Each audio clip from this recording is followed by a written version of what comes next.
Dia berkata, saya selalu cemburu kepada setiap wanita yang menyerahkan dirinya kepada Rasulullah SAW.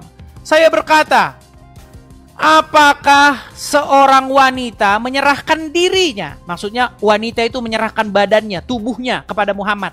Ya, apakah seorang wanita menyerahkan dirinya? Maka ketika Allah Azza wa Jalla menurunkan ayat, kamu boleh menggauli siapa yang kamu kehendaki di antara mereka. Dan boleh pula menggauli siapa yang kamu kehendaki dari siapa yang ingin kamu ingini untuk menggaulinya kembali. Sebentar nih, pelan-pelan nih. Kalian biar tahu nih Muhammad ini seperti apa nih ya.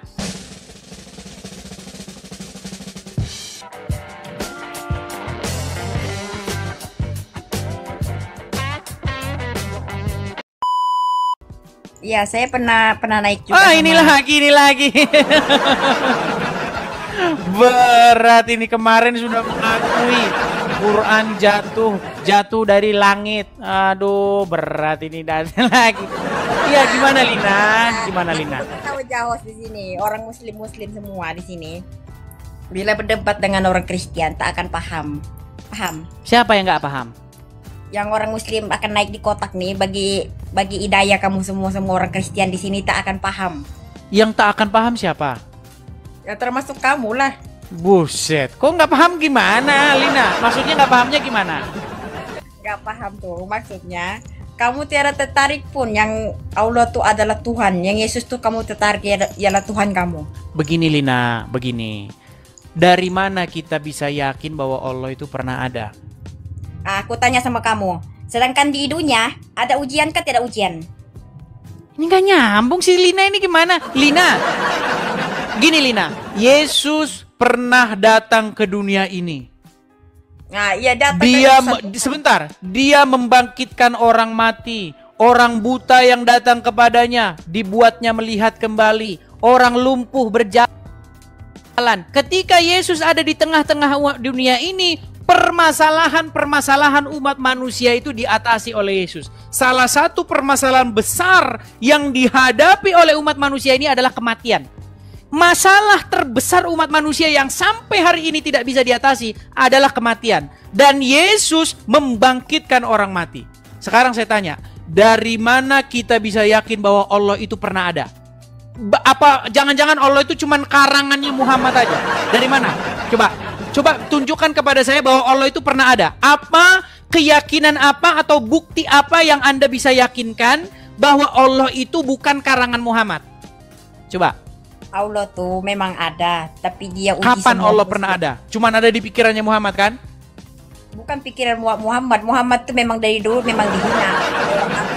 Oke, seandainya Allah pernah ada, bagaimana? Apakah Allah pernah menyatakan dirinya bahwa dia pernah ada? Pernah? Gimana? Kapan? Ada di Al-Quran. Dia cakap aku adalah masa. Coba cari di Al-Quran.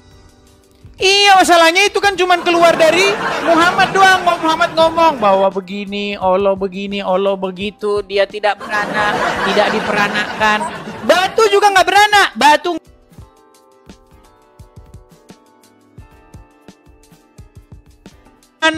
nggak diperanakan. Ayo. Batu nggak begitu. Sebab kita manusia, Tuhan kaburkan mata kita. Kita tidak boleh nampak melihat dia, tapi dalam roh kita boleh merasakan Allah tuh ada. Tapi yang orang-orang macam kamu yang macam tapi apakah dia pernah menyatakan keberadaannya, eksistensinya bahwa dia itu ada?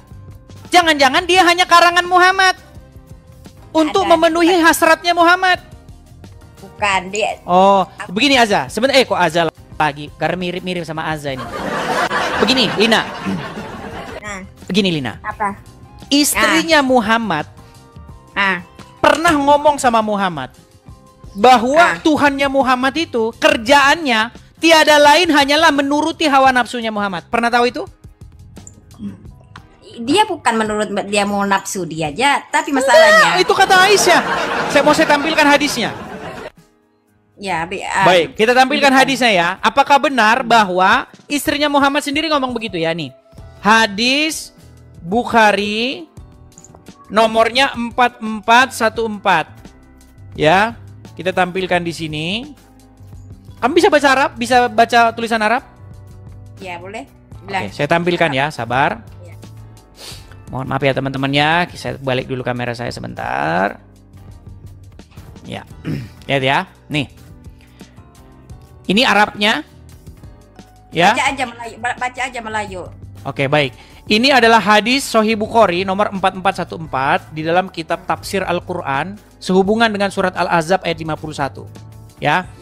Telah menceritakan kepada kami Zakaria bin Yahya, telah menceritakan kepada kami Abu Usamah, Hisyam berkata, telah menceritakan kepada kami dari bapaknya, dari Aisyah radhiyallahu anha. Dia berkata, saya selalu cemburu kepada setiap wanita yang menyerahkan dirinya kepada Rasulullah SAW. Saya berkata, apakah seorang wanita menyerahkan dirinya? Maksudnya wanita itu menyerahkan badannya, tubuhnya kepada Muhammad. Ya, apakah seorang wanita menyerahkan dirinya? Maka ketika Allah Azza wa Jalla menurunkan ayat, kamu boleh menggauli siapa yang kamu kehendaki di antara mereka, dan boleh pula menggauli siapa yang kamu kehendaki dari siapa yang ingin kamu ingini untuk menggaulinya kembali. Sebentar nih, pelan-pelan nih. Kalian biar tahu nih Muhammad nih seperti apa nih ya. Dan siapa-siapa yang kamu ingini untuk menggaulinya kembali dari perempuan-perempuan yang telah kamu cerai, maka tidak ada dosa bagimu. Ini Muhammad nih.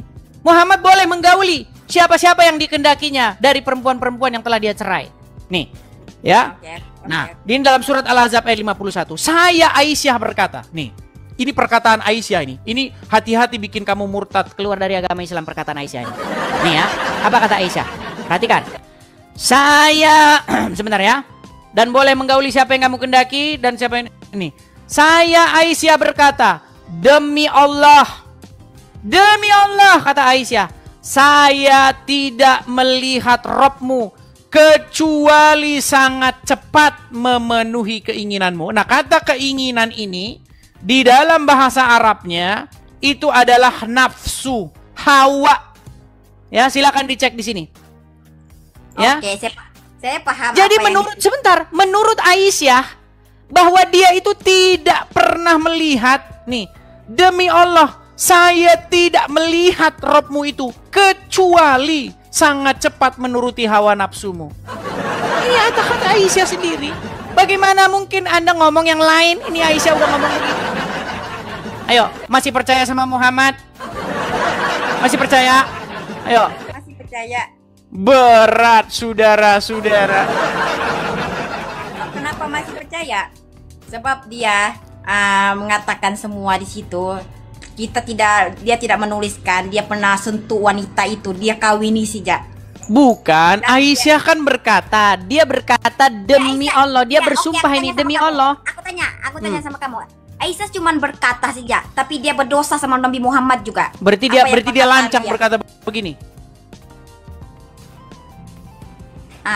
Oh, kok diam? Berarti dia lancang dia berkata begini kepada Rasul, lancang dia. Dia cuma anganan dia aja, sudah dia Nah, katanya Aisyah, katanya sebagai Ummul Mukminin. Gimana ini? Aisyah katanya yang paling cerdas, menyampaikan banyak hadis. Sekarang saya tanya, apakah Aisyah kurang ajar berkata begini? Coba. Aisyah kurang ajar nggak berkata begini? Dengar dulu. Aisyah tuh sebenarnya dia diuji juga oleh Tuhan. Waktu dia berkawin, Rasulullah tuh berkawin sampai 4 wanita. Tapi dia sentuh tuh wanitanya lah. Lina, Aisyah. tolong fokus dulu Lina. Saya mau tanya, apakah Aisyah kurang ajar berkata begini kepada Nabi? Waduh. Coba, apakah Aisyah kurang ajar berkata begini?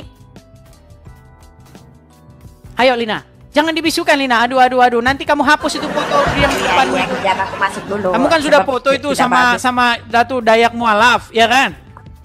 Iya. Ayo, sekarang saya tanya, apakah Aisyah kurang ajar berkata begitu kepada Nabi? Iya, dia memang kurang ajar juga begitu dia cakap. Buset, dibilang kurang ajar katanya Aisyah. Sebab dia sudah tuduh Nabi Muhammad macam itu, tapi berarti dia kurang ajar. Berarti Aisyah kurang ajar? Aku juga kurang ajar juga. Sekarang aku sudah juga kurang ajar. Berat, sudah. Aduh, makanya saya bilang begini. Gini Lina, begini. Saya ini sebenarnya mendapat banyak kritik dari teman-teman muslim. Bang, cobalah Bang, kalau ngajak diskusi, jangan diskusi sama orang awam, jangan. Ajak yang ustadz, yang punya pengetahuan tentang agama Islam. Biar kesannya agama Islam tuh nggak terpojok, nggak seperti itu, begitu. Dia udah bilang begitu. Nah, jadi kamu tapi begini. Ustadz Adi Hidayat sudah saya tantang. Wahai Ustadz Adi Hidayat, wahai Ustadz Abdul Somad, janganlah kalian bahas-bahas Alkitab di belakang. Jangan bahas-bahas Bible, nggak ada orang Kristennya. Ustadz Adi Hidayat bahas-bahas Bible di masjid. Abdul Somad bahas-bahas Bible di masjid. Coba, ayo kalau berani kita diskusi nih. Saya ini orang Kristen, saya tantang untuk diskusi. Berani nggak? Aku tanya semua di sini. Sebenarnya Allah itu tak perlihatkan daripada di dunia ini, sebab dia adalah maha cahaya. Dia cahaya, tak ternampak oleh manusia. Ini Lina ini yang ditanya apa? Nggak nyambung sih Lina ini. Nah, aku mau tahu dia ada orang. Kurang-kurangin lah, benturin kepalaku Lina. Ini yang ditanya apa? Yang saya tanya kira-kira gimana? Kalau ada tantangan saya kepada Ustadz Abdul Somad, Ustadz Adi Hidayat, kira-kira gimana itu? Bagus nggak itu? Ya, supaya mereka berhenti ngomong-ngomongin Kristen di belakang. Iya, bagus juga itu. Iya. Tapi oke lah, aku mau cakap sama kamu. Saya belum habis cakap kesalahan kamu. Oke, satu, kamu pernah mendengar Dajjal tak? Di dalam Al-Quran sebenarnya nggak ada Dajjal. Adapun di dalam hadis, Dajjal itu katanya matanya satu. Nanti akan datang Isa untuk membunuh dia, begitu. Tapi dalam Al-Quran nggak ada itu.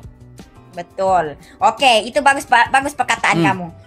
Abis Dajjal tuh sebenarnya pengikutnya adalah kamu juga, termasuk orang kafir semua. Kok dibilang saya pengikut Dajjal katanya? Satu-satunya yang mempercayai makhluk adalah apa? Manusia.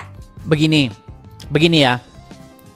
Sebenarnya ada satu hadis yang dikatakan dalam hadis kalian. Sesungguhnya telah dekat masanya akan datang Isa ibnu Maryam. Dia akan datang. Dia akan membunuh babi, mematahkan salib, dan menegakkan membebaskan jizyah atau pajak. Betul?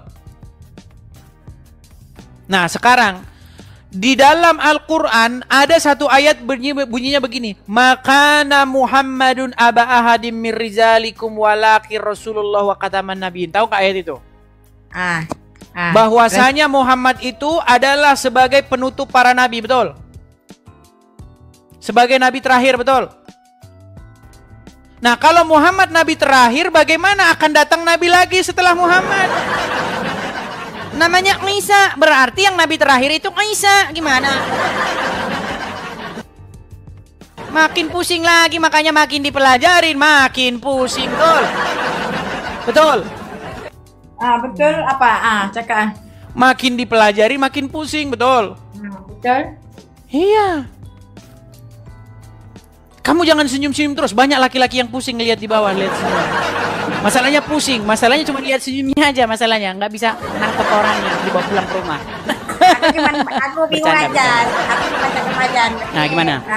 Bila kita membuktikan sesuatu daripada golongan-golongan kamu lah, macam kita bukan, kamu cakap kita ini bukan saudara, betul? Aku daripada Islam, kamu daripada Kristen. Jadi bila kita macam orang Muslim cakap daripada di sini tambah dosa aja. Kok tambah dosa? Justru di sini menambah wawasan kita. Kita saling berargumen, beradu argumentasi. Ya kan? Yang penting punya dasar, punya dalil. Bahwasanya memang Muhammad menurut Al-Quran nabi terakhir. Tapi menurut hadis akan datang nabi setelah Muhammad, namanya Isa. Berarti yang nabi terakhir Nabi Isa dong kalau begitu. Ya kan? Gimana logikanya? Betul nggak? Aku nggak cakap juga tidak betul. Bingung kan? Gitu. Bingung, makanya saya bilang makin dipelajari makin bingung.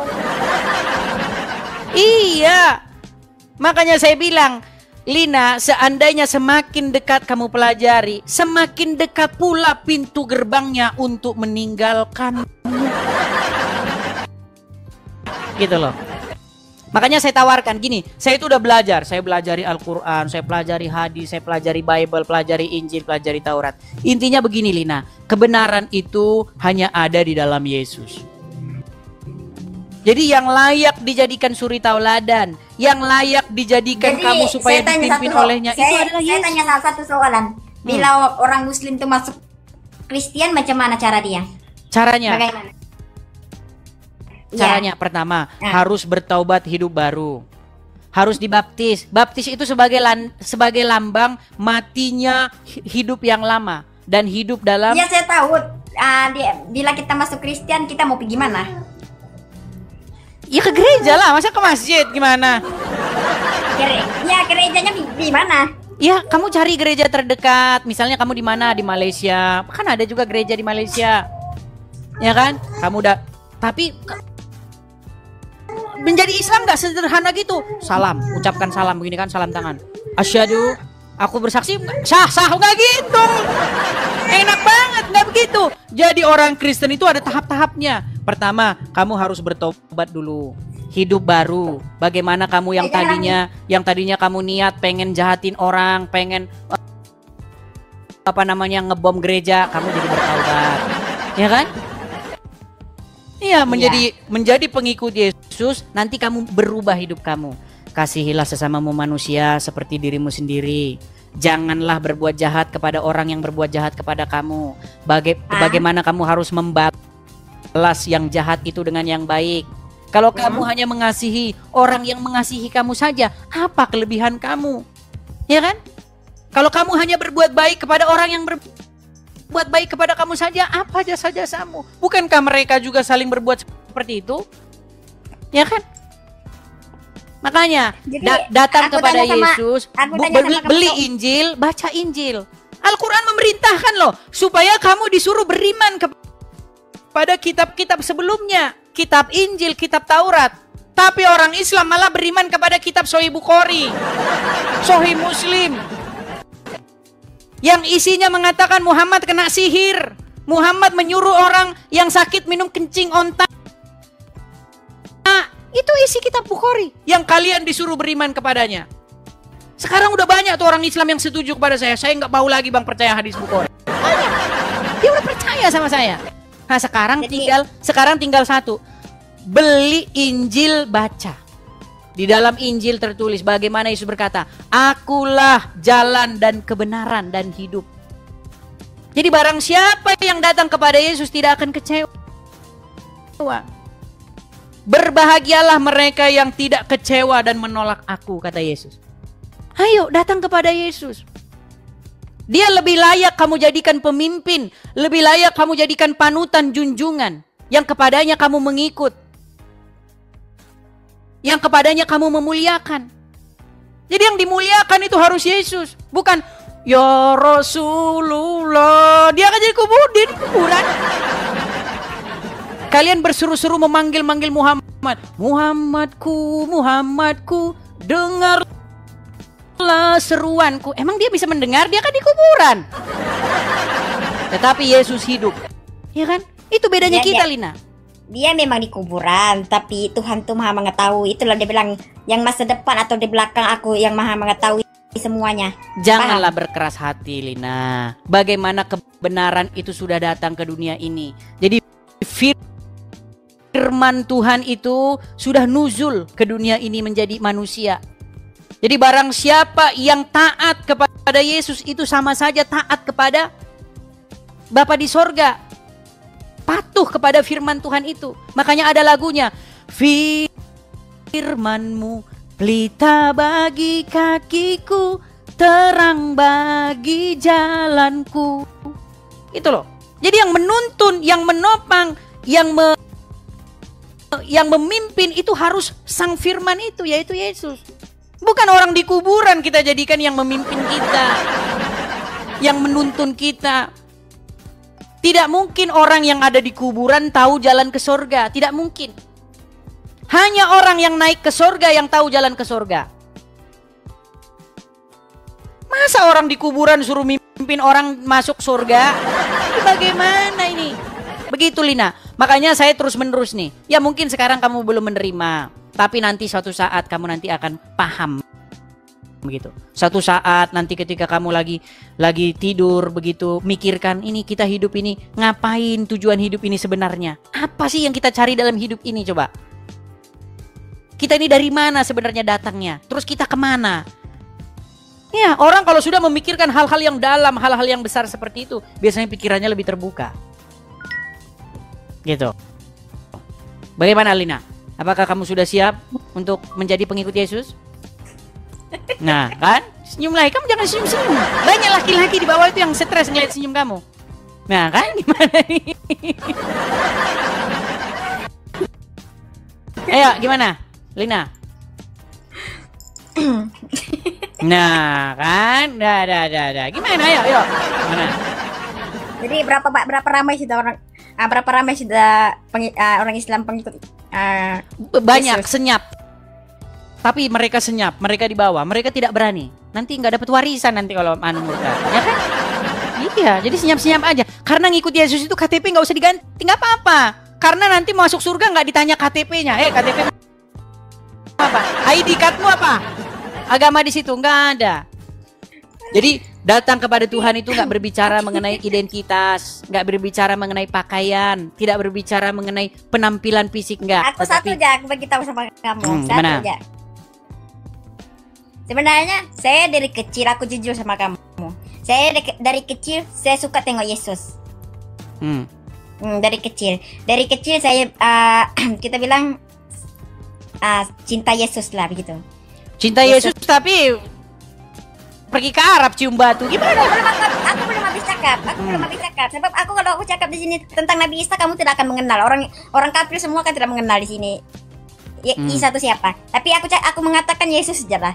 Aku mencintai Yesus, tapi saya tidak rasa dia itu adalah Tuhan. Begini ya, kata Tuhan itu sebenarnya kalau sudah ditunjukkan kepada sesuatu atau sebagai gelaran, begini.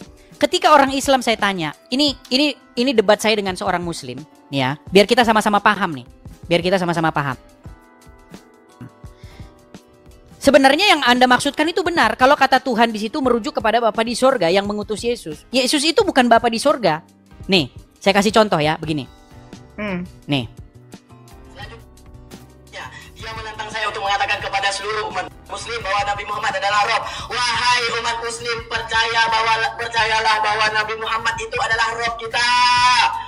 Jadi aku tanya sama kamu, Rob itu apa maksudnya? Sebentar, begini. Jadi Rob atau kata Tuhan itu artinya adalah sebuah gelar atau title yang siapapun apapun bisa menjabat sebagai gelar itu. Saya kasih contoh. Iblis itu bisa menjadi Tuhan ketika kamu takluk, patuh, tunduk, mengikuti apapun kata dia. Maka iblis itu menjadi Tuhanmu di situ. Nah begini, kata Rob, ketika umat Muslim saya tanya, apakah Muhammad itu Rob? Kalau kata Rob ini saya tujukan kepada Allah, jawabannya bukan. Muhammad bukan Rob. Kalau kata Rob itu maksudnya di situ adalah Allah. Tapi kalau kata Rob itu sebuah title, sebuah jabatan, itu bisa merujuk kepada Muhammad. Nah, sama seperti Yesus. Yesus itu Tuhan, maksudnya Yesus itu menyandang gelar itu. Karena ketika Anda menjadikan Yesus sebagai orang yang kepadanya Anda patuh, takluk, tunduk, mengikuti apapun kata dia, maka Yesus itu menjadi Tuhan. Nah, tapi Yesus Tuhan itu bukan berarti dia itu Bapa di sorga yang kepadanya Yesus berdoa. Yesus sendiri berdoa kepada Bapa, ya kan? Kok kenapa? Jadi kata Yesus bukan Tuhan dalam pengertian kata Tuhan itu ditujukan kepada Bapa di sorga. Itu jawabannya betul. Betul. Betul. Makanya ada satu ayat nih ya. Ada satu ayat. Ini juga biar orang-orang Kristen nggak bingung ya. Nih, ada satu ayat. Misalnya di dalam Lukas, saya bacakan ya. Nih, Lukas pasal yang kedua. Saya bukakan. Lukas pasal yang kedua. Ayat yang ke-22. Saya bacakan. Biar kalian tahu. Ini karena ada video saya juga yang dipotong tentang ini. Ada video saya tentang itu yang dipotong. Nih ya. Dan ketika genap waktu pentahiran menurut hukum Taurat Musa, saya baca dari ayat 21 ya. Dan ketika genap 8 hari dan ia harus disunatkan, ia diberi nama Yesus, yaitu nama yang disebut oleh malaikat sebelum ia dikandung ibunya. Dan ketika genap waktu pentahiran menurut hukum Taurat, mereka membawa dia, maksudnya Yesus, ke Yerusalem untuk menyerahkan Yesus kepada Tuhan. Coba, Yesus diserahkan kepada Tuhan. Apakah Yesus diserahkan kepada dirinya sendiri? Bukan. Kata Tuhan yang di bawah ini merujuk kepada Bapa di sorga yang mengutus Yesus. Jadi betul kata kamu, Yesus bukan Tuhan, dalam pengertian Yesus itu bukan Bapa di sorga. Itu betul.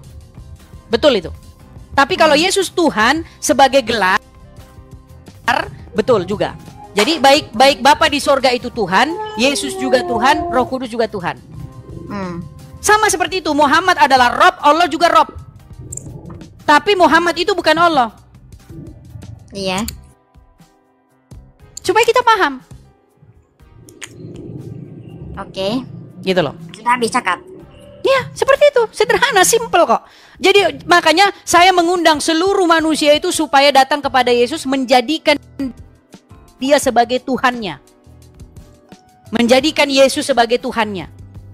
Maksudnya apa? Supaya Yesus itu menjadi raja, penguasa dirinya. Yesus itu memerintah di dalam hidup dia itu. Jadi hidup dia itu dikendalikan oleh Yesus, bukan dikendalikan oleh iblis. Jadi jangan menjadikan iblis sebagai Tuhannya, tapi harus menjadikan Yesus sebagai Tuhannya. Karena itu keinginan Bapa di sorga yang mengutus Yesus. Bapa di sorga ingin supaya manusia itu menjadikan Yesus sebagai Tuhannya. Itu. Oke. Sudah. Ya, seperti itu. Di dalam Al-Quran juga pesannya sama itu. Jangan kamu menjadikan hawa nafsumu sebagai Tuhanmu. Ada. Mereka menjadikan hawa nafsunya sebagai Tuhannya. Nggak boleh. Di dalam Bible juga seperti itu. Jangan ada padamu ilah lain, Allah lain di hadapanku. Nggak boleh. Yang menjadi otoritas di dalam hidupmu, satu-satunya adalah Bapa di surga. Nah, ketika Bapa di surga sudah menjadi ilah, Allah, otoritas dalam hidupmu, maka secara otomatis kamu harus menjadikan firman-Nya menjadi otoritas juga dalam hidupmu, menjadi Tuhan juga dalam hidupmu, dan Roh Kudus-Nya yang tinggal di hati kamu supaya menjadi otoritas juga dalam hidupmu. Jadi baik Yesus dan Roh Kudus itu bukan ilah, bukan Allah, bukan otoritas lain, bukan Tuhan lain, tetapi otoritas yang datang daripada Bapa di surga. Jadi jangan dibilang berarti kalau Yesus dijadikan Tuhan berarti musyrik dong. Berarti Tuhannya ada dua dong. Nah, gini, karena Yesus datang daripada Bapa di sorga. Oke. Sama seperti kalian. Ketika kalian menjadikan Muhammad sebagai Rob kalian, Allah sebagai Rob kalian, bukan begitu maksudnya. Karena Muhammad itu Rob yang datang daripada Allah. Yang Ini kalau kita dimaksudkan. betul-betul memahami, kalau kalian betul-betul mempelajari Al-Quran, mempelajari Bible, intinya begitu kok. Nah masalahnya jangan kalian jadikan Allah dan Muhammad jadi Rob kalian. Nggak boleh di dalam Bible. Karena menurut Bible Muhammad dan Tuhannya itu, Allah itu adalah Tuhan yang lain, ilah yang lain. Gitu. Itu adalah Tuhannya orang Arab. Tuhannya orang-orang Quraisy. Yang mereka biasa melakukan pemujaan, ritual pemujaan di sini. Ini. Jadi Allah dan Muhammad itu, Allah itu Tuhannya negeri Mekah ini. Di dalam Al-Quran ada kok. Muhammad itu, Allah itu adalah Tuhan negeri Mekah. Nih, mereka biasa bertawaf di sini. Mereka tawaf sambil telanjang, mereka menyembah ilahnya, Allahnya di sini. Tapi Ya, memang tapi itu akhirnya ada diambil alih oleh agama Islam. Seperti itu. Iya, yang diperlukan tuh, yang dorong hidup tuh adalah dong cium tuh, adalah batu daripada surga. Iya, makanya saya bilang tadi, makanya ketika kamu menjadikan Allah dan Muhammad sebagai Robmu, itu kamu sudah melanggar apa yang tertulis di dalam Taurat dan Injil. Karena di dalam Taurat itu jangan kamu jadikan ilah lain di hadapanku. Jangan ada ilah lain, otoritas lain. Jadi ketika kamu menjadikan Allah sebagai otoritasmu, kamu sudah menjadikan. Perkataan kamu memang betul. Itu yang perkataan kamu memang betul. Tapi ada yang tersilap daripada pikiranmu. Memangnya kamu nampak yang agama kita ini cuma ada Muslim atau Kristen aja? Yang Tuhan Banyak. cakapkan. Banyak. Nah, betul. Banyak. Jadi bukan yang termasuk daripada kamu, golongan kamu ataupun Muslim. Yang lurus tuh Muslim, kita Kristen Kristen dengan Muslim hampir sama dia punya cerita. Tapi yang Cina dengan apa tuh yang India itu yang dikatakan oleh Allah Ta'ala. Ya, di dalam Bible begini, Lina, segala bangsa-bangsa itu tidak mengenal hukum Taurat. Ya, di dalam Mazmur tertulis, di dalam kitab yang kalian bilang Zabur. Kalian kan nggak punya Zabur, ya kan? Mazmur itu ada pada kami. Makanya kalian baca dong, ya. Gini, Tuhan memberitakan firman-Nya kepada Yakub, hukum dan ketetapan-ketetapannya kepada Israel. Ia tidak berbuat demikian kepada bangsa lain dan hukum-hukumnya tidak mereka kenal. Makanya hukum Taurat atau firman itu datang dari Israel. Nggak ada hukum Taurat atau pengajaran Tuhan itu datang dari Jepang, datang dari Indonesia. Nggak ada, datangnya dari Israel. Makanya ketika Yesus lahir, bangsa-bangsa yang tinggal di dalam kegelapan itu bicara bangsa-bangsa lain. Kayak kita, Indonesia, Malaysia, Cina, Hong Kong, Jepang, Amerika. Semua mereka tinggal di dalam kegelapan. Itu yang saya maksudkan. Makanya firman Tuhan datang dari Yerusalem, dari Israel. Terang itu datang dari sana kepada segala bangsa-bangsa. Dan semua bangsa-bangsa akan berduyun-duyun datang ke sana untuk mendapatkan firman itu. Mereka haus akan pengajaran ini. Sekarang sudah terjadi. Nah, kalian ini malah firman Tuhan datang dari Arab tuh gimana ceritanya? Firman Tuhan datang dari Arab ada-ada aja. Itu. Makanya keselamatan itu datang dari Yerusalem begitu. Dan Yesus yang membawa itu. Itu berbicara mengenai Yesus. Bagaimana Yesus itu menjadi terang bagi bangsa-bangsa. Seperti itu. Makanya yang datang kembali itu bukan Muhammad gimana? Tapi Yesus yang akan datang kembali. Ya kan? Makanya ada lagunya itu. Sudahkah kita siap sedia menghadapi datangnya Yesus kelak kembali? Gimana? Masih bersikeras apa masih ngikutin orang dalam kubur? Yuk. Silakan. Kita semua di Kulajat ada tuh ajaran kamu di bar. Berat. Aku tanya sama kamu, kenapa bila kamu Yesus tuh kamu Kristen, kenapa harus dibakar mayatnya? Siapa harus dibakar? Enggak juga, kata siapa dibakar. Ada Kristus juga dia, tapi dia begini Lina, begini, orang itu kalau sudah mati itu enggak kalau dibakar masuk surga, kalau ditanam dalam tanah masuk, enggak ngaruh. Yang ngaruh itu pada waktu kita hidup. Apakah selama hidup kita ini kita sudah hidup berkenan di hadapan Tuhan? Firman Tuhan kepada Abraham, hiduplah di hadapanku dengan tidak bercacat cela. Tuh. Ya kan? Nah, satu-satunya manusia yang hidup sempurna itu adalah Yesus. Makanya satu-satunya manusia yang memenuhi segala tuntutan hukum Taurat itu hanyalah Yesus. Makanya Yesus tidak berbuat dosa. Makanya dia dijadikan sebagai suri tauladan. Teladan kita. Makanya karena kesalahan satu orang yaitu Adam yang pertama, maka dosa itu menjalar kepada seluruh umat manusia. Maut. Kematian itu menguasai semua manusia karena ulah satu orang. Kesalahan satu orang yaitu Adam. Dan karena kebenaran satu orang juga yaitu Yesus, Adam yang kedua, maka semua orang yang percaya kepadanya akan dibenarkan. Itu simple kok kekristenan itu, pelajari aja.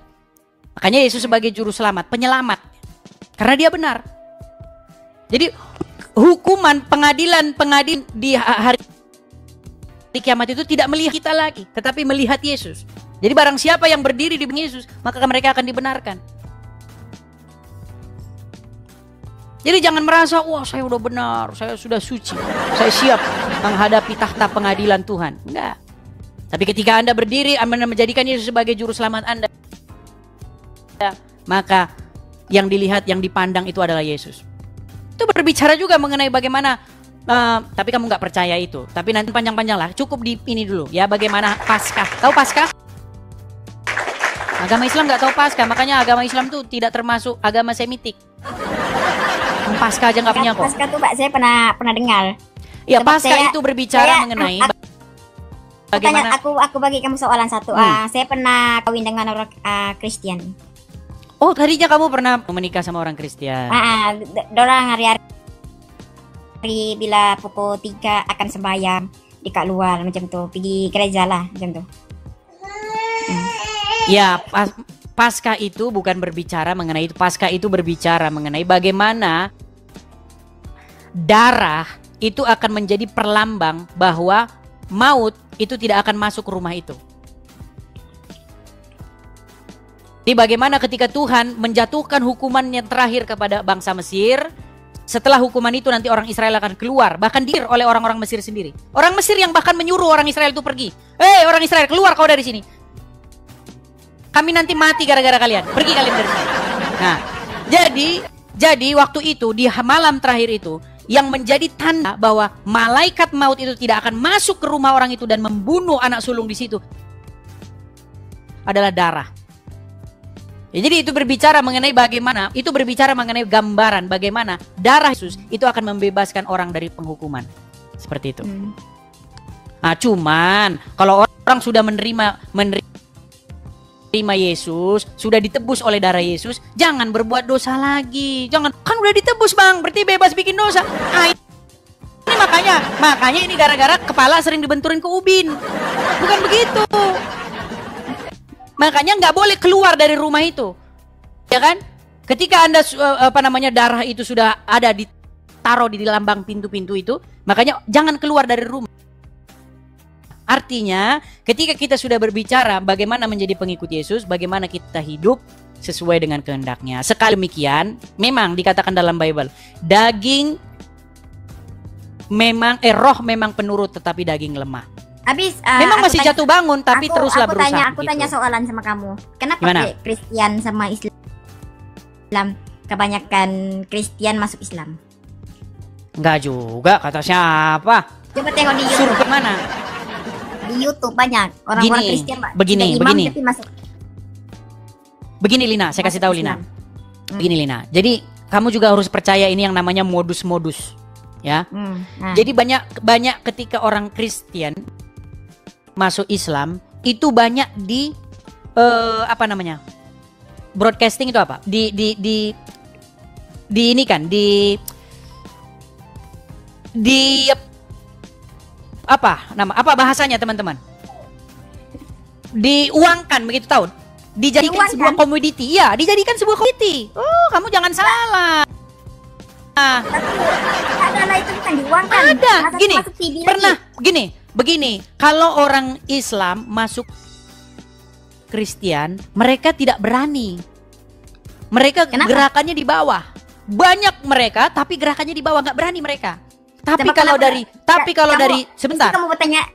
Mesti kamu bertanya-tanya kenapa orang Islam tidak berani masuk ke Islam? Karena pertama satu, takut karena ada hukuman. Barang siapa yang murtad dari Islam maka betul nggak? Iya. Barang siapa? Gini, karena menurut Al-Quran lakum dinukum, ya kan? La ikra'ah fiddin, betul nggak? Tidak ada paksaan dalam agama Islam, betul? Lakum dinukum, betul? Menurut Al-Quran, tapi menurut hadis, barang siapa yang keluar dari agama Islam maka dia harus iya. Tapi katanya la ikra'ah fiddin, gak ada paksaan dalam agama Islam. Beda, bertentangan terus gitu loh. Nah, tapi begini, kalau ada orang Kristen masuk agama Islam, langsung dibikin YouTube-nya. Karena apa? Fulus. Ada berkaitan dengan fulus. Makanya motivasinya uang. Lihat itu di acara Zakir Donditan selalu itu dipublish. Itu dikomersil, namanya, maksud saya dikomersilkan. Itu dinamakan yang kamu cakap dibayar kan? Iyalah. Apalagi saya tahu modus mereka itu, gerakan-gerakan mereka itu. Saya tahu. Aku tanya sama kamu di sini. Aku tanya sama kamu. Yang kamu cakap itu semua fitnah. Kok fitnah? Gimana buktinya? Buktinya apa? Mari teman-teman kita dukung dana untuk mualaf. Nah, ini sudah mulai kan? mulai. Ya memang oke lah, itu nggak apa-apa lah, ada dasar boleh lah gitu ya. Mungkin mualaf-mualaf ini tidak oke lah, ada dasarnya. Tapi kenapa selalu begitu? Kenapa yang jadi mualaf pasti nggak punya duit? Kenapa? Coba sekali-kali yang mualaf justru dia ngasih duit. Jadi, ada nggak? Yang mualaf terus-terusan nggak ada duitnya, tuh ada saja. Bukan kayak itu mencurigakan. Tanya sama kamu supaya saya boleh pasti, supaya saya tidak ragu-ragu mau masuk Kristen kan? Gimana? Oke, satu lagi. Jadi Saitan tuh yang masuk Islam tuh, jadi dia tuh dibayar juga kan? Loh, itu kan Muhammad bilang. Loh, ini benar, ini serius nih, ini benar serius. Ketika Aisyah berkata, "Wahai Rasulullah, apakah setiap manusia ini didampingi oleh setan?" Kan betul? Dan Muhammad bilang benar. Dan Aisyah bilang, "Apakah termasuk juga dirimu, wahai Rasulullah, didampingi oleh Qarin itu, jin setan itu?" Iya, tapi setannya sudah masuk Islam, kata Muhammad. Nah makanya saya tidak mau masuk Islam. Nanti masuk ikutan sama itu tadi, jin itu tadi. Gimana? Aduh. Maka di dalam Al-Quran, ketika ayat-ayat Al-Quran itu dibacakan, maka jin-jin itu berkumpul, betul nggak? Mendengarkannya. Iya, nanti saya jadi sama dengan jin nanti.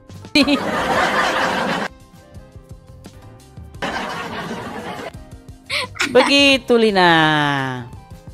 Oh, saya sudah paham. Oke. Tapi ngomong-ngomong, banyak pertanyaan dari para netizen di bawah, terutama kaum pria. Apakah Lina masih single? Single mom. Wah, single mom tuh. Silakan. Oke lah Lina ya, karena ini juga saya sudah. Pak, saya sebenarnya tidak mau laki dekat bawah nih. Saya mau Idris aja pasangan hidup saya supaya saya. Saya tidak bisa. Supaya kamu masuk Islam aja. Nah, apalagi. Tapi bila kamu mencintai saya, kamu akan masuk Islam juga. Tidak bisa. Oke lah Lina ya, karena kita sudah nanti mungkin juga sudah waktunya untuk buka puasa. Makanya saya temani kan. Sambil menunggu buka puasa. Iya. Sambil menunggu buka puasa, enaknya nonton Edis TV, dapat banyak pengetahuan. Kalau nonton kajian siang di TV kalian malah kayak gitu. Tapi itu jelas, saya terima kasih sama kamu. Sama-sama Lina. Sama-sama. Saya berterima kasih sebab kamu ajarkan saya yang saya tentu sebenarnya dibagi uang juga. Hah? Gimana? Oke lah Lina ya, ini kita sudah masuk mau acara mungkin buka puasa teman-teman. Jadi ini juga sudah waktunya saya istirahat. Begitu Lina ya. Besok sambung lagi. Oke host, kamu istirahatlah. Oke. Bye, selamat datang. Terima kasih sama. Ya, Azza, gimana Azza? Waduh, nih. Ribet banget ya. Ribet kayaknya jadi orang Islam. Kalau mau makan harus begini ya kan? Begini ribet. Silakan. Yuk. Bagi dia stable sebentar.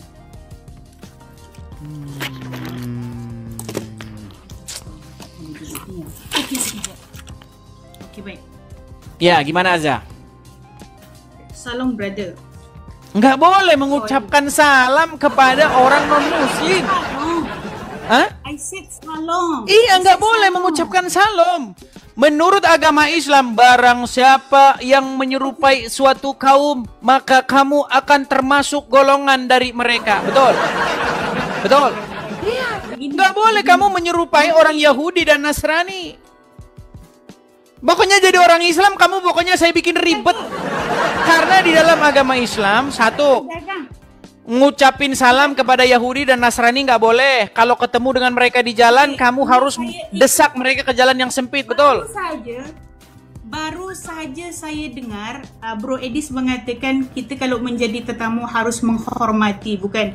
Jadi kalau Anda jadi orang Islam nggak boleh begitu. Menghormati cukup ucapkan saja selamat siang, selamat malam. Begitu. Saya dengar orang Kristen mengamalkan perkataan salam. So saya ikut sajalah sebab saya ini berinteraction dengan orang Kristen. Oke, tapi Azza, tapi perkataan perkataan yang saya imani dalam perkataan salam tersebut bukan mempunyai meaning sama dengan orang Islam.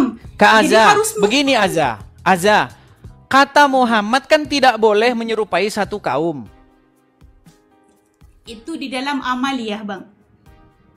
Berarti udah nggak percaya lagi sama Muhammad nih.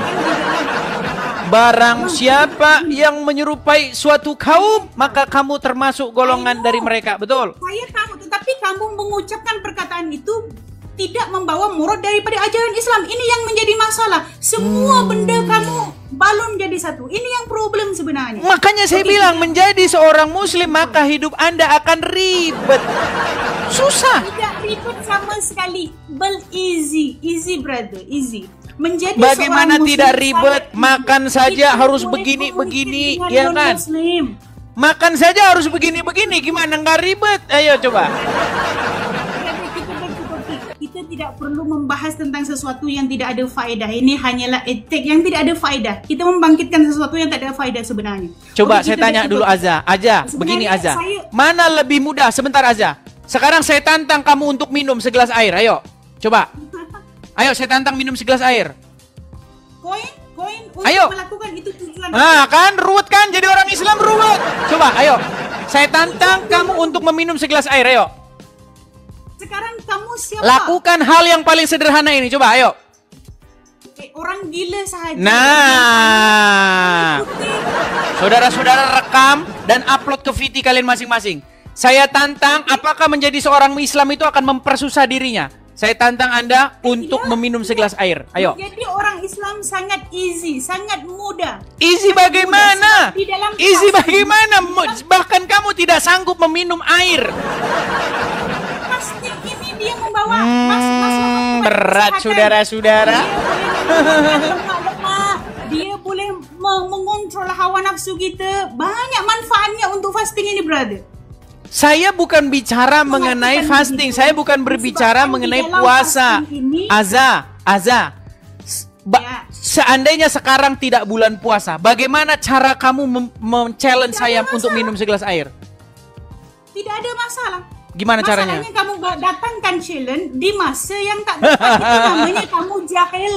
Itu namanya kamu otak tidak ditempatkan di tempat yang betul. Begini, Berarti Azza. Otak ini kita diberi otak oleh Azza. Allah, harus ditempatkan di tempat yang betul. Gini, Bila Azza. orang muslim tengah puasa, Aduh, tetapi kan kamu marah-marah challenge, kan? Begini, saya tadi sudah bilang harus punya begini Azza, harus punya yang namanya adab. Adab. itu dia. Saya minta kamu beradab, bukan saya minta kamu mengucapkan shalom kepada saya. Saya tahu, Beradab disebabkan itu saya cukup beradab Anda naik ke sini, itulah ucapkan saya selamat pagi, menyesuaikan selamat diri siang, hanya dalam itu. berkomunikasi dengan lawan saya begitu. Oke, begini Azza. Saya mau tanya sama kamu. Saya ini kan sudah 13 tahun lamanya mendalami Al-Qur'an. Kalau ada di Quran ayat yang bilang bahwa wanita wajib menutup kepalanya, saya lompat dari Petronas. Ya kan? Saya pergi ke KLCC ya, KLLC, saya lompat dari Monas. Dari Petronas. Ayo. Silakan. Itu ada je. Silakan. Dalam Al-Quran. Kalau ada ayat di dalam Al-Quran, seorang muslimah wajib menutup kepalanya. Saya terjun dari Monas. Ayo silakan. Di mana ayatnya? Silakan. Itu ada. Iya, di mana? Bahkan Adanya di mana, Azza? Oke. Dalam Al-Quran mengatakan, wahai Muhammad, katakanlah Silakan. kepada Oke, kaum saya bukakan. Surat berapa ayat berapa? Ayo. Surat berapa ayat berapa? Ya. Tapi saya sebenarnya nak ini dulu. Jangan Iya, konteks sedikit. kotak. Habis itu selepas tunjukkan ayat, kita ke sini. Yuk. Di mana ayat berapa? Sebentar. Nah, kan? Meninggal dunia. Karena relax lah. Inilah jadi Kristen nih tak relax langsung ribet hidup kamu Aidi. Justru Ribet. kamu yang ribet ketika Nah. saya membaca Al-Quran. Anjurkan orang supaya Dikatakan tidak di ribet, situ tetapi kamu tidak orang ada ayat yang sendiri wajib Kristen. menutup kepalanya di mana? Ayat berapa? Ini dia. Nah, relax lah. Ya, relax ini relax. Yuk, silakan. Wahai Nabi, katakanlah kepada Quran surat berapa? Ayat istri-istri. berapa? anak-anak kamu, perempuan-perempuan Quran surat berapa? Mukmin, dia kata hendaklah. An-Nur berapa? Surat Al-Ahzab ayat 59. Al-Ahzab 59. Baik ya, kita bukakan di sini Al-Ahzab 59. Ya, silakan dibaca di situ. Silakan. Wahai Nabi, katakanlah kepada istri-istri kamu, anak-anak perempuan kamu, juga istri-istri semua orang mukmin, hendaklah mereka menutup jilbab kalian ke seluruh tubuh, bukan setakat kepala yang Edis mention saja, tapi keseluruhan tubuh ini wajib ditutup supaya setan-setan tidak menjadi. Baca dulu ayatnya, nggak ada begitu. Supaya setan-setan nggak ada, nggak ada. Hendaklah mereka mengulurkan hijabnya, mengulurkan jilbabnya ke seluruh tubuh mereka. Yang demikian itu supaya mereka lebih mudah untuk dikenal. Perhatikan, tujuannya supaya mereka lebih mudah untuk dikenal. Karena itu mereka tidak diganggu. Dan Allah adalah Maha Pengampun lagi Maha Penyayang. Betul? Hebat kan Allah gitu kan? Oke, baik. Jadi tujuan pelan-pelan Azza.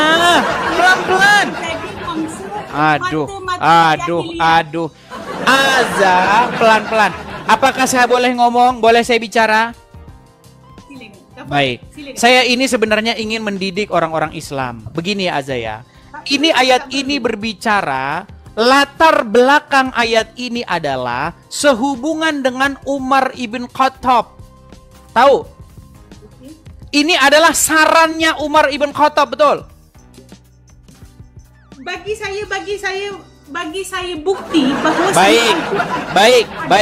Umar bin Khattab. Baik. Kalau kamu mengatakan asbabun nuzul daripada kalam ini, Baik, sabar ya. Tentang Al-Quran. Oke, Bapak. Aduh, ini sayangnya ini. Buktikan bahwasanya surat Al-Ahzab ayat 59 ini kalam daripada Umar bin Khattab. Baik, sabar ya. Kalau ada Al-Ahzab 59 merupakan kalam daripada Umar bin Khattab, saya terjun daripada Monas. Oke, baik. Baik. Kalau asbabun nuzul tidak ada masalah lah. Tetapi kalau kamu klaim bahwasanya Al-Ahzab 59 ini kalam daripada Sayyidina Umar, memang no brother. No, never. Baik. Ya, baik. Oke, kita akan bukakan sebuah hadis ya. Lari ke hadis. Sekarang lari ke hadis. Berarti oke, tidak. Berarti enggak percaya kepada hadis. Enggak percaya kepada hadis. Percaya saya tak, it's okay, just okay, go. Baik. Tak ada different pun, tak ada contradict between Al-Quran dengan Al-Hadis. Sebab Al-Hadis tubayin lil Quran. Baik. Susah jadi hidup kamu, Edis. Hanya tahu teks orang saja, tapi kan tidak pernah muhasabah diri. Sehingga hanya merasa diri je yang betul. Tapi sebenarnya saya interested dekat kamu punya title yang mengertikan umat Islam menyembah. Baik ya. Kita akan bukakan sebuah hadis bahwasanya itu Umar berkata di dalam sebuah hadis bahwa Allah itu setuju kepada Umar itu di dalam 3 perkara ya. Sebentar. Saya akan tampilkan hadisnya di sini. Tunjukkan bukti bahwasanya azab 59 itu perkataan Umar, bukan perkataan Allah. Oke, baik.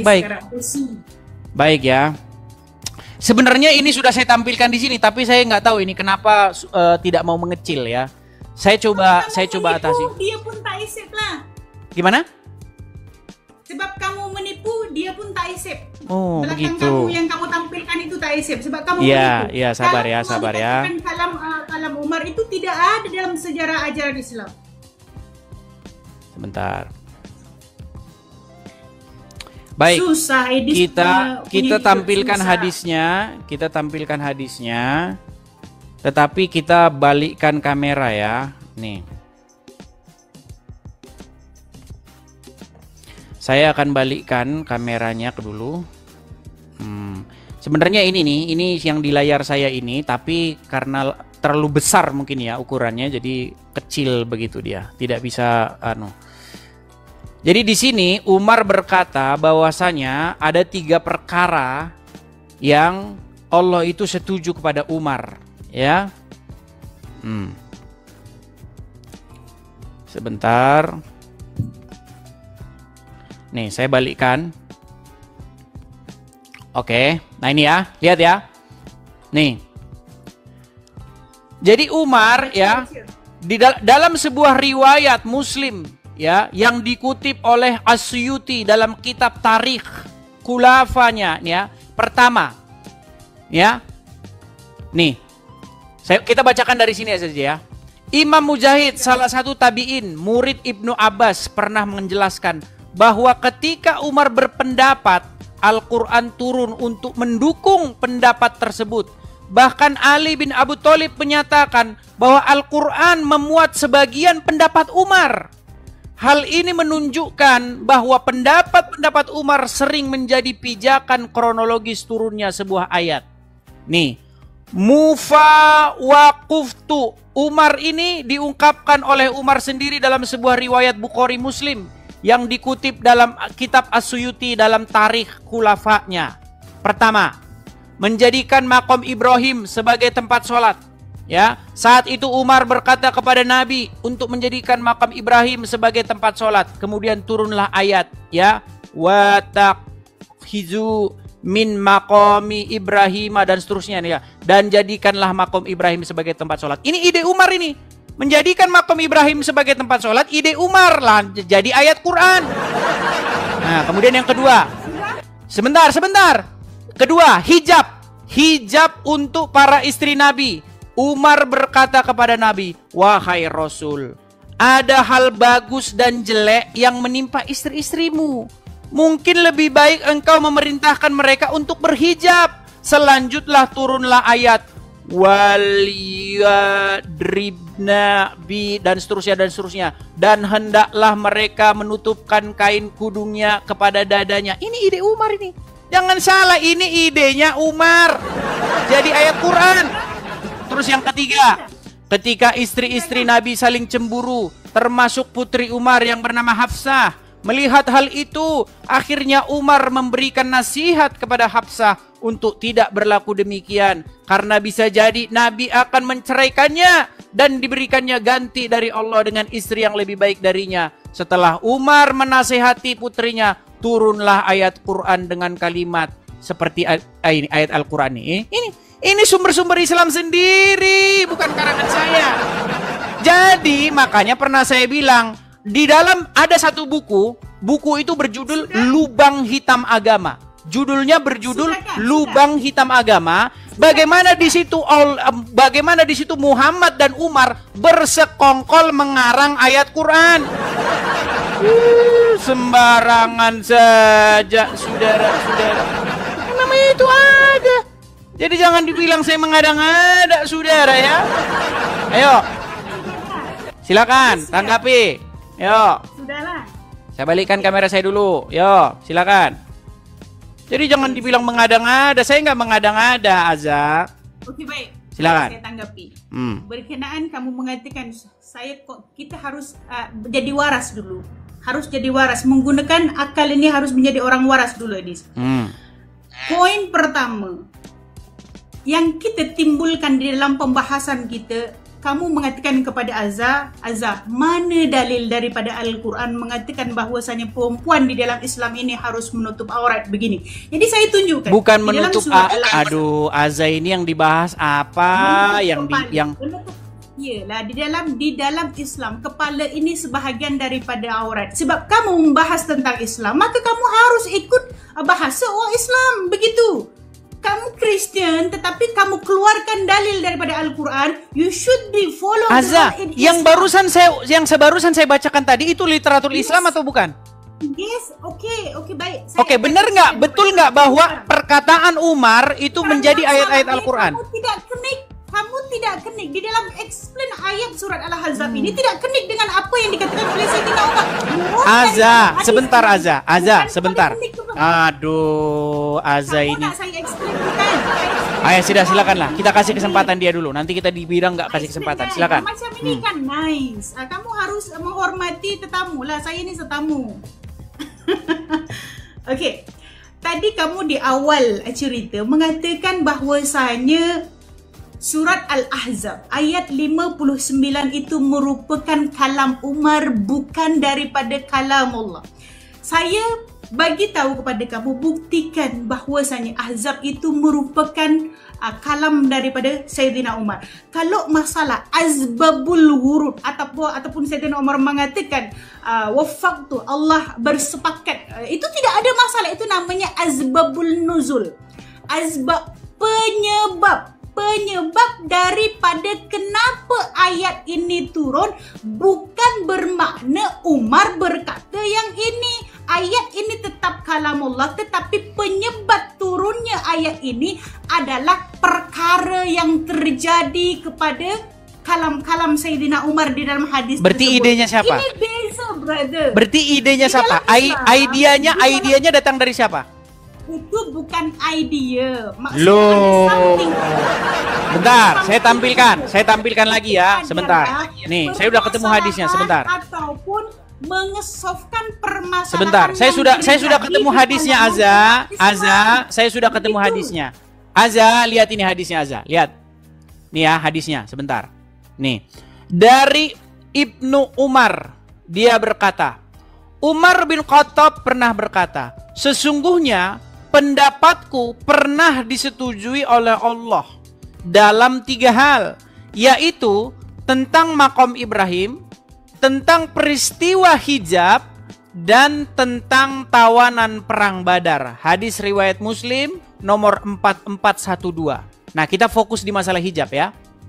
Nah, jadi dalam sebuah riwayat pernah suatu saat Umar bin Khattab ya, itu melihat perempuan-perempuan mukmin ya, itu mereka buang hajat. Nah, ketika mereka buang hajat ya, untuk membedakan yang mana yang perempuan-perempuan mukmin dengan yang budak-budak, Umar bin Khattab memberi ide, karena pada waktu itu budak-budak tidak memakai kain penutup dada. Mereka kalau jalan, mohon maaf nih, susunya gandul-gandul. Itu memang begitu. Dulu pada waktu itu budak-budak dengan perempuan merdeka dibedakan dengan cara, mohon maaf nih, saya mohon maaf ya, susunya. Karena kalau budak-budak dia tidak tutup itu susunya. Tapi untuk perempuan-perempuan mukmin mereka pakai kain penutup, makanya supaya mereka bisa dikenali. Itu makanya ayat itu berbunyi, hendaklah mereka mengulurkan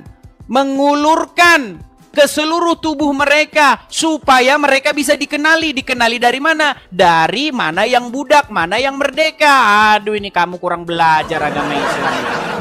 Nah, sekarang saya tanya dulu Aza, betul nggak itu yang saya bilang? Betul nggak? Tidak betul. Tidak betul katanya. Connection tidak betul. Masalah hadisnya betul. Dia punya terjemahannya juga betul, tetapi connect itu murad dia tidak betul. Maksud daripada yang kamu kata, oh Oke, ini gimana bunyi idea hadisnya? daripada- Coba bunyi Bukan hadisnya gimana? begitu. Sebentar, bunyi hadisnya Bukan gimana? begitu. Kamu mengatakan itu idea daripada Umar, bukan? Begitu. Sebentar. Bukan? Saya tanya dulu. Kalau begitu bunyi hadisnya seperti apa? Saya mau tanya, bunyi hadisnya seperti apa? Kalau begitu apa? Begitu apa? Tadi kan sudah saya bacakan. Suatu waktu Umar melihat ada perempuan-perempuan mukmin, mereka sedang buang air besar, betul nggak?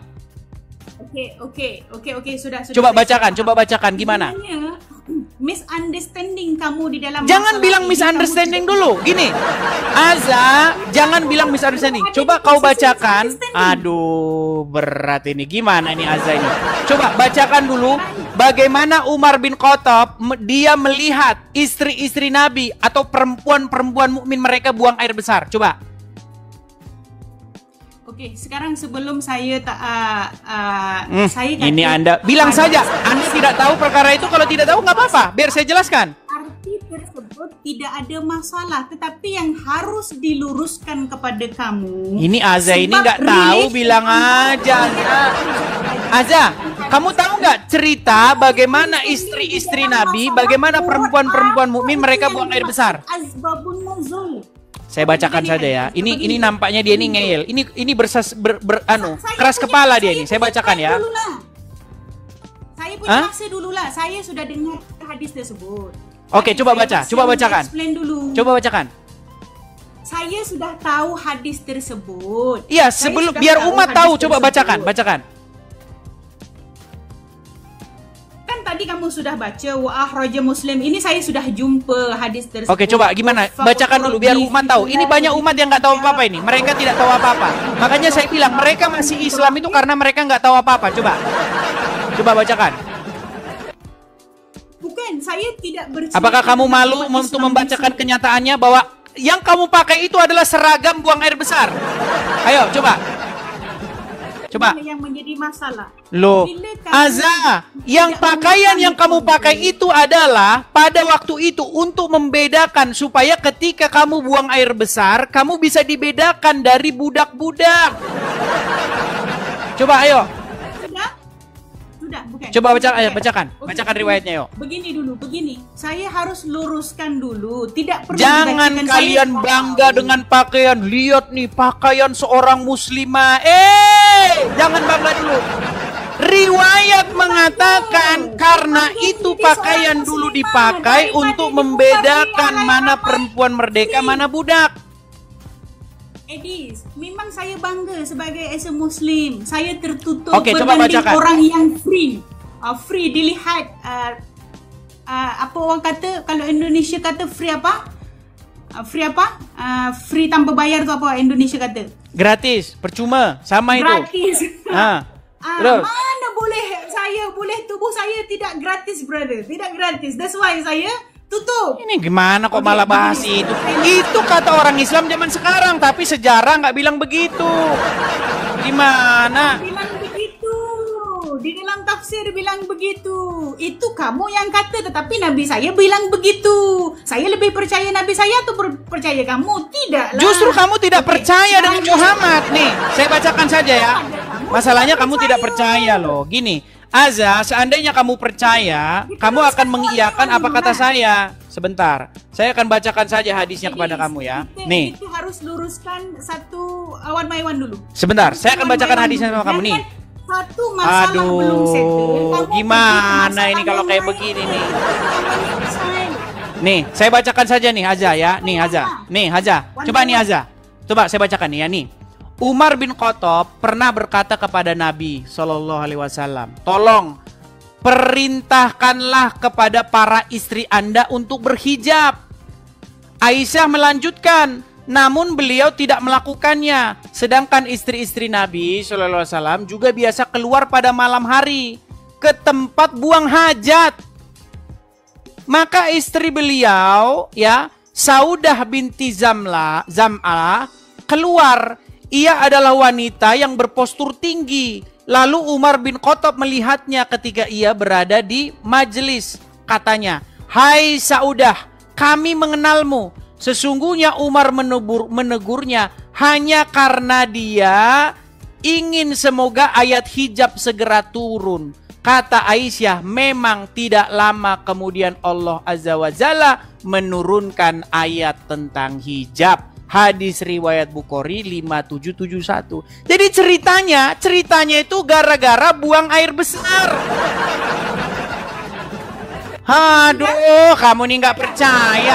Ini masalah latar belakangnya itu seragam yang kau pakai, yang kau bangga-banggakan itu cerita masalah buang air besar. Oke, sudahkah? Ayo, masih nggak percaya lagi?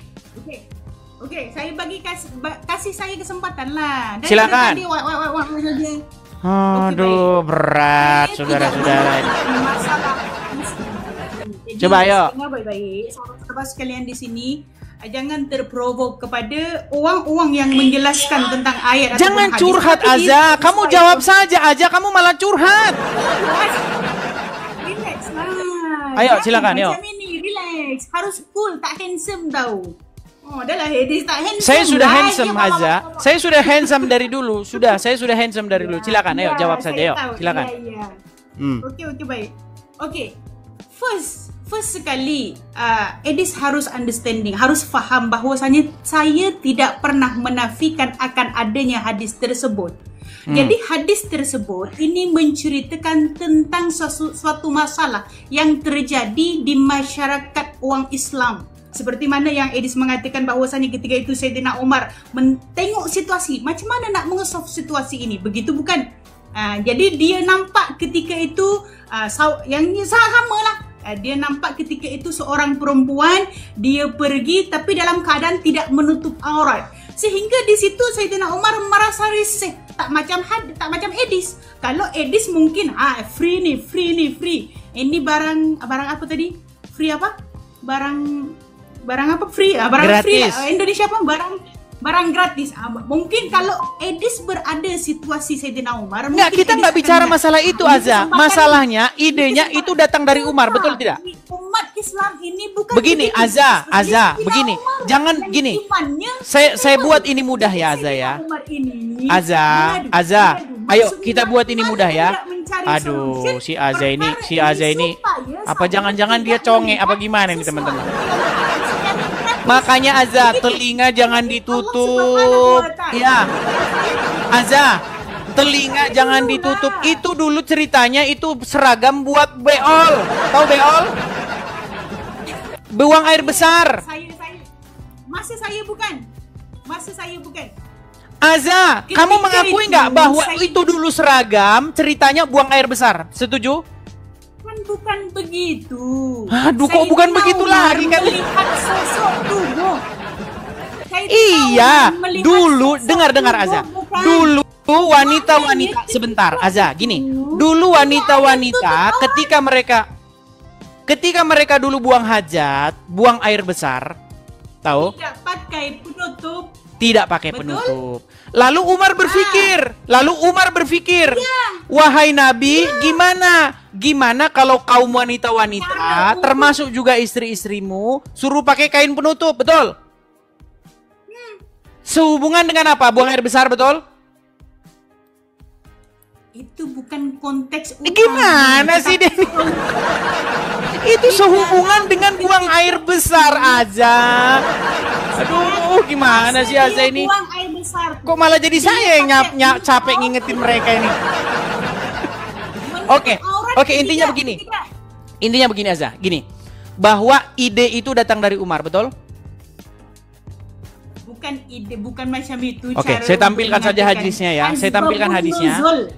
Oke. Asbabun nuzul daripada ayat ini disebabkan Sayyidina Umar tidak mau perkara haram terjadi kepada dia secara free. Oke, duluan siapa? Siapa tadi? Siapa yang lebih dulu keluar idenya? Secara gratis. Idenya Umar atau ayat Al-Quran? Bukan ide Umar, tetapi Sebentar. benda tersebut Mana terjadi. yang lebih Bukan dulu ide datang? itu. Azza, sebentar Bukan Azza. ide. Oke. Mana yang lebih dulu datang? Ide Umar bin Khattab supaya istri-istri dan perempuan-perempuan berhijab atau ayat Al-Quran? Oke, sekarang kamu tanya itu idenya Jawab Umar, singkat, bukan begitu. mana yang lebih dulu? Sekarang sebab kamu bertanya di tempat yang salah. Sekarang saya tanya Kok kepada salah kamu. sih gimana? Yang tadi buang hajat itu ide Sayyidina Umar ke? Ide Sayyidina Umar sehingga Sayyidina Umar melihat perkara secara gratis. Itu ide Sayyidina Umar tak? Oke, berarti lebih dulu ide Umar. Asbabun nuzul Oke, ini, sebentar, berarti lebih dulu ide Umar. Ini adalah permasalahan umat Islam. Berat Terjadi ini sesuatu saudara-saudara yang di bulan happen di puasa yang sekitarnya. sangat berat ini saudara-saudara. Banyak orang Islam yang tidak mengakui. Sebentar, Azza, saya tanya dulu Azza. Oke, ini terakhir Azza, kalau kita tidak lanjut ini berarti kita selesai saja. Gini Azza. Mana yang lebih dahulu muncul? Ide Umar untuk menghijabi, untuk berhijab ke wanita-wanita termasuk istri Muhammad berhijab atau ayat Al-Quran? Mana yang lebih dulu? Oke, ya. Memanglah Al-Quran turun disebabkan adanya kejadian yang terjadi. Maka Mana yang lebih dulu, Azza? Azza, yang lebih dulu mana Azza? Perkara yang terjadi kepada Sayyidina Umar, barang yang free tadi itu Oke, terjadi ide Umar lebih dahulu datang, betul? bukan ide Umar, itu bukan ide Umar. Oke, baik. Sayyidina Umar Kita berpikir ini terakhir begitu. teman-teman, sabar ya, sabar. Kita Ada harus bersabar something menghadapi happen mereka di depan teman-teman. Umar. Kita harus bersabar. Itu Sebentar Azza ya. Saya balikkan dulu kamera saya lagi Azza. Saya balikan. Oke Azza. Azza lihat ini Azza. Ya. Saya tahu tahu Dengar aja. kamu Sesungguhnya memahami ini Umar bin ayat Khattab. Aduh, Al-Quran. dengar dulu, ini Umar bin Khattab yang ngomong ini. Anda berani dengan Umar bin Khattab, ini singa Allah ini. Dengar ya, dengar. Nih ya, apa Umar katakan? Sesungguhnya pendapatku pernah disetujui. Sekarang saya tanya, siapa yang menyetujui siapa?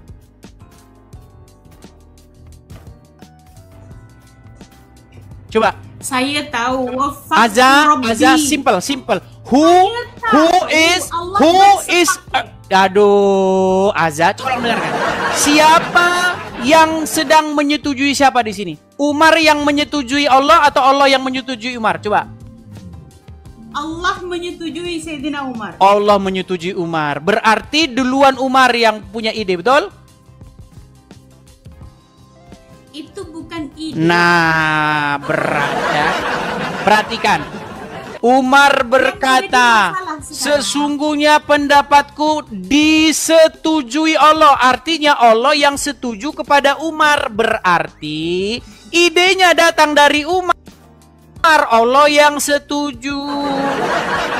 Makanya saya bilang di dalam buku Lubang Hitam Agama, di situ jelas dikatakan bagaimana Muhammad dan Umar bin Khattab bersekongkol membuat ayat Al-Quran. Betul. Betul. Baik. Begini. Oke, sudah? Silakan. Itu kan pemahaman kamu sebagai Kristen. Pemahaman ajaran di dalam umat Islam. Di dalam umat Islam ini dipanggil asbabun nuzul. Penyebab suatu ayat itu turun apa? Begitu. Jadi yang terjadi kepada Sayyidina Umar, yang dia nampak barang secara gratis tetapi benda itu haram di dalam Islam, ini disetujui oleh Allah. Oke. Berarti ide Umar disetujui Allah, betul? Iya. Oke, berarti ada ide-ide Umar, keinginan Umar yang jadi ayat Al-Quran, betul? Oke, maka betullah bahwa Umar dan Muhammad mereka bermufakat, mereka berdua bersekongkol untuk membuat ayat Al-Quran, betul? Tak kena. Nah, gimana sih kayak begini nih? Perkara yang happen, yang Sayyidina Umar tidak setuju, kemudian dia cari solusi. Adakah itu? Oke lah, baiklah ya. Nanti kalau kita lanjut pun akan seperti ini. Artinya begini Azza, kita sudah mendapatkan sesuatu, intinya bahwa ide Umar, bahwa ide atau pendapat Umar disetujui oleh Allah, itu menjadi ayat Al-Quran. Terima kasih Azza sudah mampir ke sini. Ataupun penjelasan daripada umat Islam sendiri. Kalau kamu paham, nggak perlu dijelaskan lagi, itu sudah begitu jelas Azza. Kok dijelaskan lagi? Ayat itu sudah begitu jelas, jadi tidak perlu dijelaskan lagi. Oke? Edis, kamu menjelaskan hadis. Kamu menjelaskan Al-Quran, tetapi kamu tidak tahu murad daripada asbabun nuzul. Umar tidak sudah planning. Tahu Azza, Umar yang punya inisiatif. Umar yang punya ide disampaikan kepada Muhammad, lalu Allah setuju, betul? Itu betul. Okay. Nah, artinya Umar berpartisipasi dalam hal membuat Al-Quran, betul? Gimana sih? Itu betul. Umar mengadu kepada Rasulullah itu betul. Oke, artinya Umar berpartisipasi dalam menciptakan ayat Al-Quran, betul? Bukan tak betul. Itu tak Aduh, betul. berat. Oke lah. Terima kasih Azza. Kita kasih kesempatan kepada muslimah yang lain ya. Mana boleh macam itu, Edis? Janganlah. Loh, kan sudah begitu jelas apa lagi? Kamu harus dengar daripada penjelasan saya dulu, murad daripada hadis tersebut. Mana boleh kamu? Ya udah, coba jelaskanlah. Kita kasih kesempatan. Nanti dibilang kita nggak kasih kesempatan. Ya, silakan. Ya. Kamu pahami dengan kamu punya kepahaman sendiri. Saya sebagai orang Islam sendiri pun, saya tidak berani untuk menjelaskan hadis based on saya. Nah, ada. Kalau sudah berani, baiklah di bawah. Anda sudah bilang tidak berani aja. Jadi terima kasih. Mohon maaf ya. Nanti kalau kamu sudah berani, saya tunggu lagi untuk datang kemari.